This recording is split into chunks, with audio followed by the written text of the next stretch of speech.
Hello, hello, hello again to our next episode of Pride Inside, our very unique podcast here at the Beiersdorf campus, covering all of the topics around our Pride campaign called Colors of Pride, hosted by BU.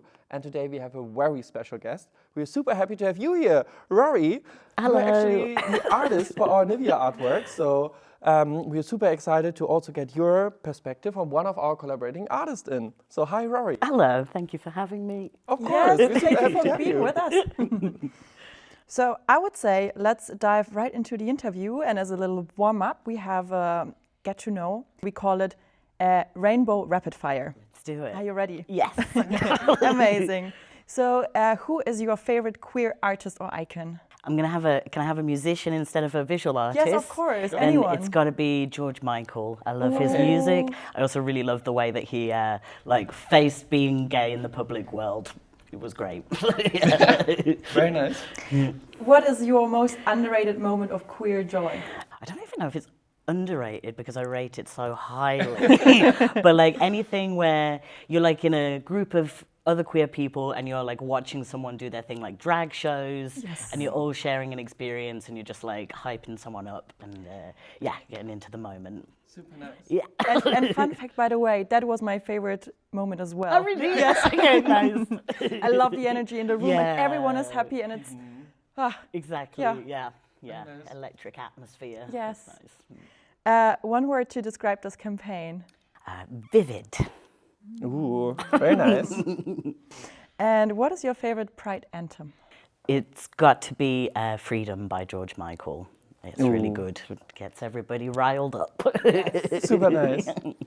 Okay, so I think with this short introduction, we are curious. What are you actually doing? We know that you are the artist for our NIVEA artwork, but maybe you can share some details, maybe some inspirations, what was behind. I see some pencils over there.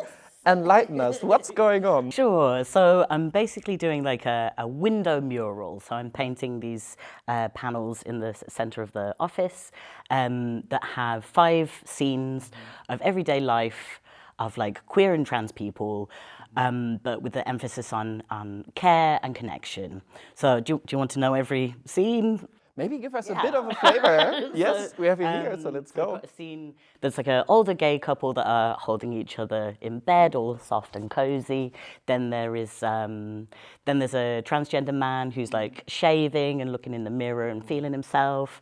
And then there is what's next? Then there's like a lesbian couple with their child at the beach in the sunshine. Then Probably wearing NIVEA sunscreen. yeah, absolutely, sun safety. Then there is a trans woman who's doing a face mask, and also just like a moment of self-care where she's vibing. And finally, there is a queer couple like walking down the street, holding each other with a Progress Pride flag. That's super cool. And I have to say, we already had a sneak peek because you're here, because you're doing it right now. It looks already so cool. So I'm very excited for the final art piece. But also, there's a special extra for you because you will not only paint it here in the office, you will also do it in the Millantor Gallery, which is a football stadium, right? That's right. Yeah. That's right. So they do this yearly campaign, which is about providing access to clean water to people worldwide. So we're doing I'll be doing a different design for them, but I'm going to take some of the same characters and like put them in into this design so that they kind of match. Super It should be really cool. So very excited for what's to come at that end. Oh my God, yes. Let's dive into the collaboration of art and brands. Why, in the first place, did you choose to be part of Colors of Pride? So I got an invitation, I think, from Sebastian. Yes, speaking to us. And I don't know, it sounded really, really exciting, and and I wanted to take part. And what are your thoughts on working with such a big brand as NIVEA?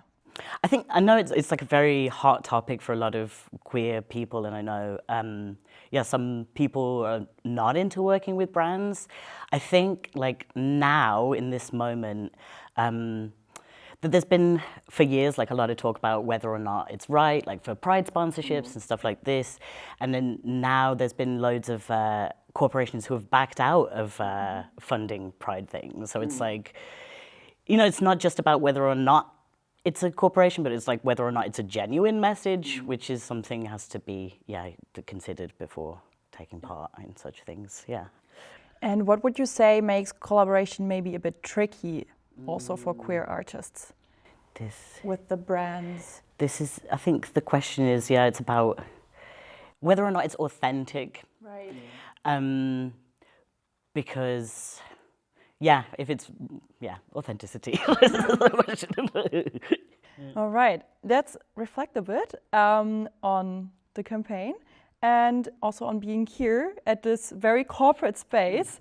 And how does it feel for you to bring these queer scenes into this office corporate vibe? Well, I mean, it feels fun to go into a corporate building and draw all over it. That's not something you get to do every day. But it's nice. I mean, like, you know, corporate buildings are often by design quite grey, so it's nice to put some colour on the walls. And which message do you want to send with your art? I hope one of like positivity, community. I hope it's nice also for the people walking through the building, for the queer employees to get to see these big queer pictures in the workspace. And it's very visible. So basically every time someone exits the office, they can see it. That's, I think, particularly cool about it as well. And so far, any moment that stood out for you during this project? I mean, we're still in the process, kind of. I don't know yet. You let us know after. Yeah. Very nice. But I'm really looking forward to the launch event also with where the whole exhibition's going to be together. So that's a moment that stood out that hasn't happened yet. For the viewers at home, we will have a community evening where we actually bring together our artists, but also representatives from other queer company networks, from other queer local organizations, our partners from Refugee Sisters, to really have an evening of community, of networking, of also entertainment, where we have other artists performing. We have our very own employee who is doing a drag moderation, so it's going to be very big and bold and a community evening, so that's also particularly nice event that I'm very excited about. Okay, and I think that more or less brings us already to the end of this podcast, and we always end with one question, which is, what does Pride mean to you? It means, I think, like especially now, like really standing up and saying this is who we are and this is a good thing. Absolutely. So important words. Thank you so much again for being here in this podcast, but also being here in the office, contributing to this Colors of Pride campaign by your very personal interpretation of the brand like NIVEA, really bringing the aspect of care into our corporate environment and opening a new lens on our products. That's so powerful. So thank you very, very much again for contributing and being here. And I think that is also the call for you to go get your t-shirt in the product shop, to visit the Pride Room, and also spread the word, make this campaign visible, share it with your friends, your neighbors, your dog, I don't know, even your grandma. Tell everyone about it. We're super happy, and let's stay Pride and let's keep this going. Thank you. Thanks. Bye.